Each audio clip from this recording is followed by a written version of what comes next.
भगवान विष्णूने सांगितले की गायीच्या या 3 शापांमुळे स्त्रियांना असे का घडते। नमस्कार मित्रांनो, एकेकाळी माता लक्ष्मी आणि भगवान विष्णू वैकुंठ लोकात बसले होते। तेव्हा माता लक्ष्मी भगवान विष्णूंना म्हणाली, स्वामी, माझ्या मनात 3 प्रश्न निर्माण होत आहेत। भगवान विष्णू म्हणाले, हे महादेवी, तुझ्या मनात कोणते प्रश्न निर्माण होत आहेत ते बिनदिक्कतपणे विचारा। नंतर माता लक्ष्मी म्हणाली, स्वामी, माझा पहिला प्रश्न आहे की गाय मातेने महिलांना श्राप का दिला।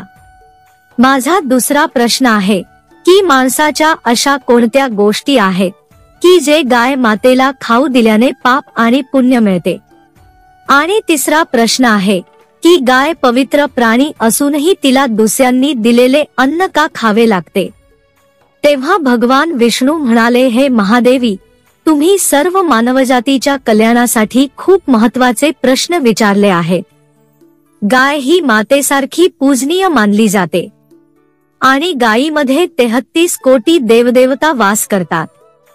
हा सर्व प्राण्यांमध्ये सर्वात पवित्र प्राणी आहे, जो समुद्रमंथनाच्या वेळी तुमच्याबरोबर जन्माला आला होता।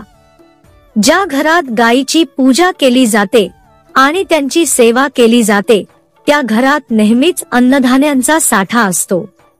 हे महादेवी, मी एका पवित्र कथेद्वारे तुझ्या 3 प्रश्नांची उत्तरे देणार आहे।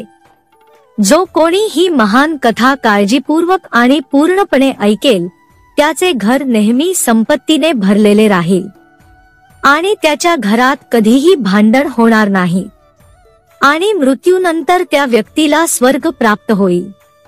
तेव्हा देवी लक्ष्मी म्हणू लागली, हे स्वामी, मी ही पवित्र कथा पूर्ण लक्ष देऊन ऐकेन, कृपया ही कथा सांगण्यास सुरुवात करा। तेव्हा भगवान विष्णू म्हणाले, हे महादेवी, अमरावतीमध्ये एकेकाळी एक शेतकरी राहत होता ज्याचे नाव गोपाल होते आणि त्यांच्या गायीचे नाव नंदिनी होते। गोपाल रोज आपल्या गायीला चरायला शेतात घेऊन जायचा आणि रोज तिची चांगली सेवा करायचा। नंदिनीला तिचा मालक गोपाळही खूप आवडायचा। तिलाही एक बछडा होता जो नेहमी तिच्या सोबत असायचा। दोघेही एकमेकांशी सौहार्दपूर्ण वागत असत। तसेच गोपाल अनेक वर्षे आपल्या गाय नंदिनीची सेवा करत होता आणि नंदिनीने देखील गोपालला भरपूर दूध देऊन त्याचे आणि त्याच्या कुटुंबाचे पालनपोषण सुरू ठेवले। गोपाल गायीचे दूध विकून कुटुंबाचा उदरनिर्वाह करत असे। त्यानंतर काही दिवसांनी गोपालचा विवाह त्या गावातील एका शेतकऱ्याची मुलगी सीता सेहुआ हिच्याशी झाला। सीता दिसायला सुंदर होती, पण ती लोभी आणि क्रूर स्वभावाची स्त्री होती। लग्न होऊन ती गोपाळच्या घरी आली त्या दिवसापासून ती गोपालला तिच्या मागण्या पूर्ण करण्यासाठी त्रास देत असे। ती नेहमी त्याला शिवीगाळ करायची आणि गायीला उरलेले शिळे अन्न खायला घालायची। मग एके दिवशी सीता गोपालला स्वतःसाठी काही दागिने घेण्यास राजी केले आणि म्हणाली की आपल्या गायीचे वासरू तुम्ही विकता का। तेव्हा गोपालने नकार दिला, म्हणून तिने गोपाळसोबत भांडण केले। परंतु तिच्या हट्टीपणामुळे गोपाळ हताश झाला आणि त्याने इच्छा नसतानाही गायीच्या वासराला विकले। या कारणास्तव नंदिनी गाय आणि गोपाळ दोघेही खूप दुःखी झाले। त्यानंतर गोपाल आणि नंदिनी गाय एकमेकांकडे बघतच राहिले। मग काही दिवसांनी गायीने दूध देणे बंद केले। त्यानंतर गोपालच्या पत्नीने नंदिनी गायीला घराबाहेर हाकलून दिले आणि घरात येण्यापासून रोखण्यासाठी अनेक अपशब्द वापरले। तेव्हा भगवान विष्णू म्हणाले, हे महादेवी, गाय हा मुका प्राणी नक्कीच आहे, पण ती माणसाची देहबोली चांगली समजते। आणि ती गाय तिथून निघून गेली आणि नंदिनी गाय गावाजवळच्या जंगलात आपलं आयुष्य जगू लागली। त्यानंतर काही वेळाने ती गाय गाभण झाली आणि त्या जंगलात आपले जीवन जगू लागली।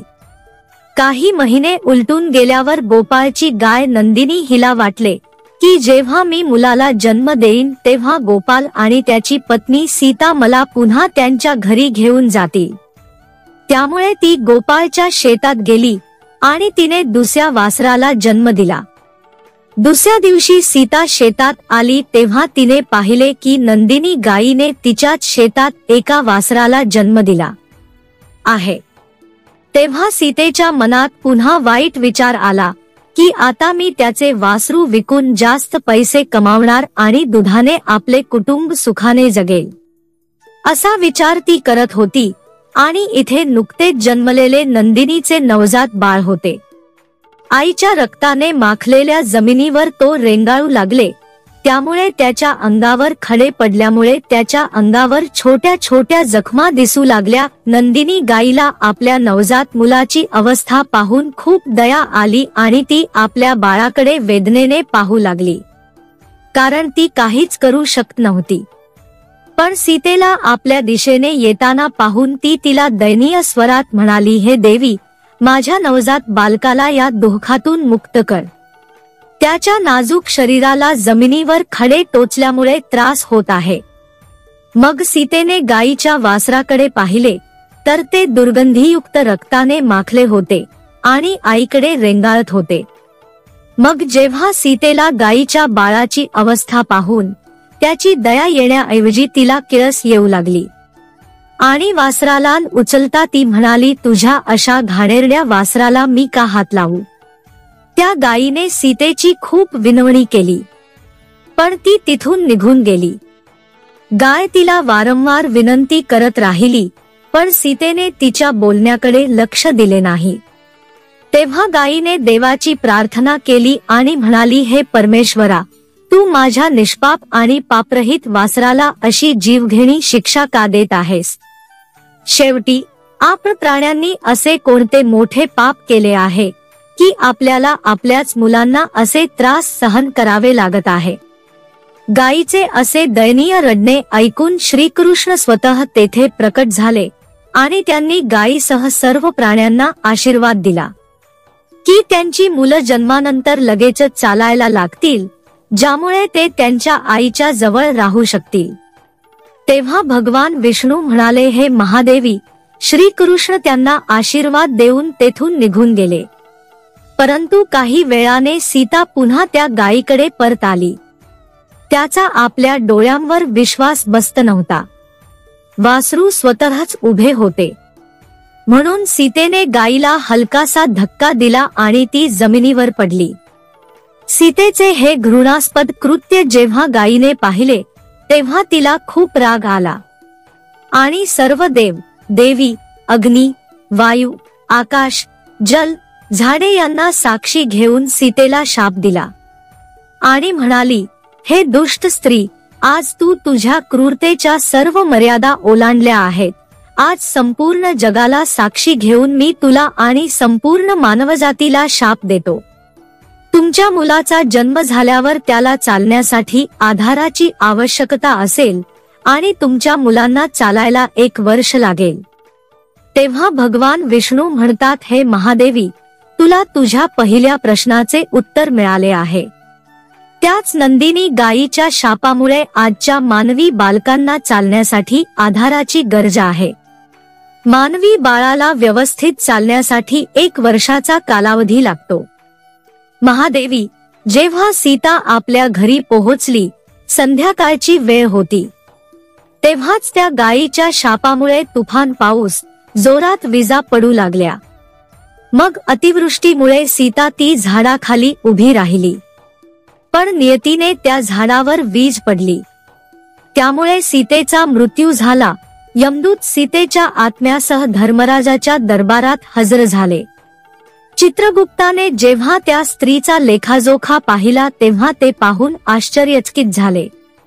जेव्हा यमराजांना सीतेच्या गुन्ह्यांबद्दल जाणून घ्यायचे होते तेव्हा चित्रगुप्त म्हणाले, महाराज, या स्त्रीने आपल्या पतीला मारले आहे.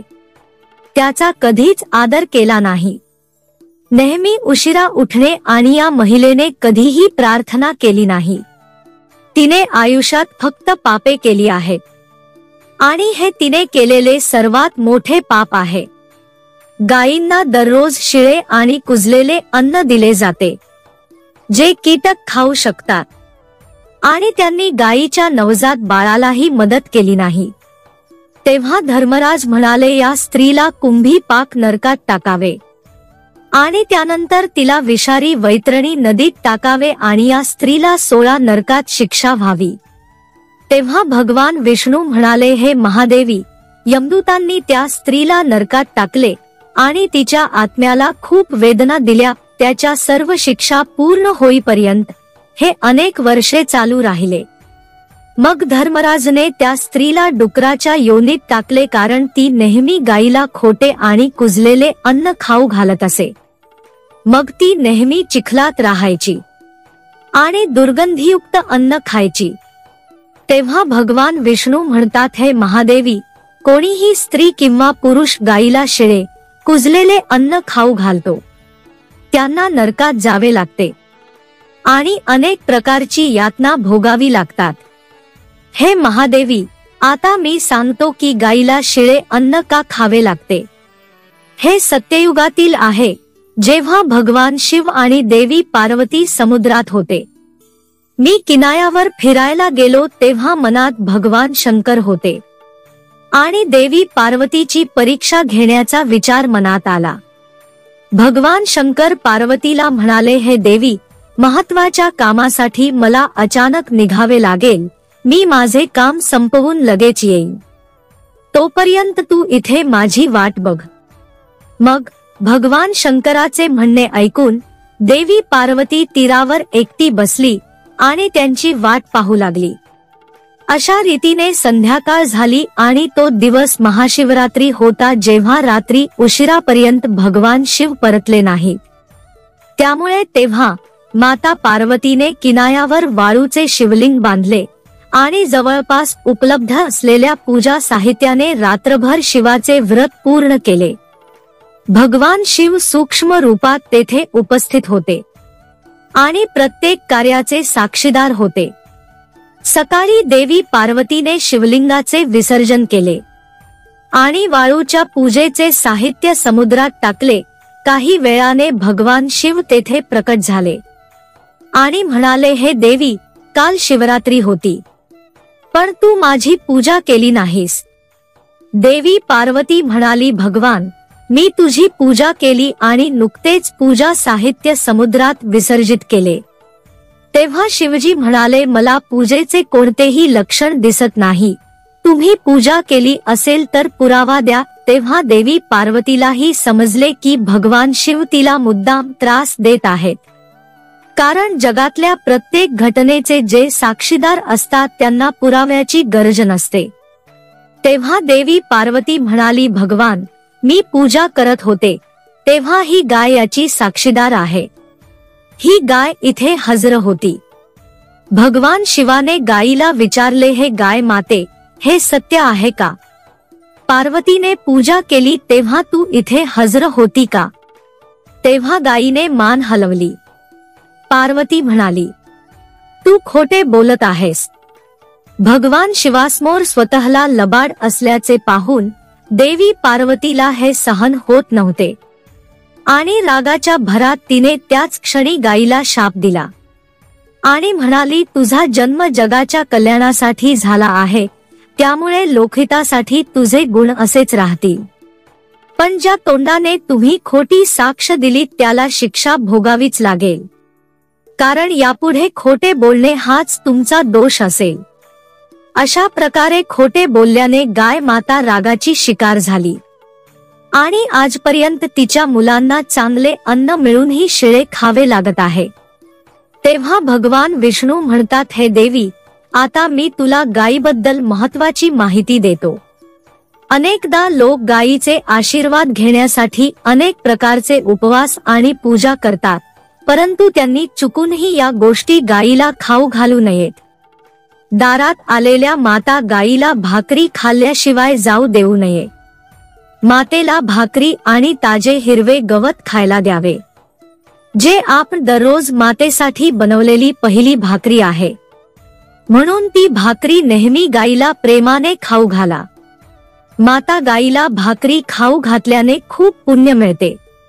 माता गाईला कधीही शिळे किंवा कुजलेले अन्न खाऊ नये. माता गाय भूक लागल्यावर ते अन्न बळजबरीने खाते, पण त्याचे दुष्परिणाम होतात, ज्यामुळे आपल्या घरात नकारात्मकता येते. जर कोणाच्या कुंडलीत काही दोष आहे, त्यामुळे सतत समस्यांना तोंड द्यावे लागते. व्यापारात घसरण होत आहे, म्हणून गाईला भाकरीचा आहार देताना काही उपाय करता येतील. जसे की कुंडलीत चंद्र दोष असेल तर तुमच्या भाकरीवर पांढरे लोणी, मीठ किंवा तूप, तेल लावून गाई मातेला खाऊ घालावे. कुंडलीत शनी दोष असल्यास भाकरी बनवताना पिठात थोडे काळे तीळ मिसळून पीठ मळून घ्यावे आणि त्या पिठापासून ताजी भाकरी बनवून शनिवारी किंवा अमावस्येला गाईला खाऊ घालावी. तसेच मंगळ किंवा गुरु दोष असल्यास भाकरीवर हळद लावून ती माता गाईला खाऊ घालावी. हा उपाय केल्याने तुम्ही या सर्व दोषांच्या दुष्परिणामांपासून मोठ्या प्रमाणात स्वतःचा बचाव करू शकता. गाईला रोज भाकरी आणि घास खाऊ घालणे फायदेशीर असून पितृदोषापासूनही आराम मिळतो. त्याचप्रमाणे शनी साडेसतीमध्ये असल्यास व महादशा असल्यास दर शनिवारी व अमावस्येला काळ्या गाईला गवत आणि भाकरी खाऊ घाला. तर मित्रांनो, व्हिडिओ आवडल्यास लाईक, शेअर आणि सबस्क्राईब चॅनेल नक्की करा.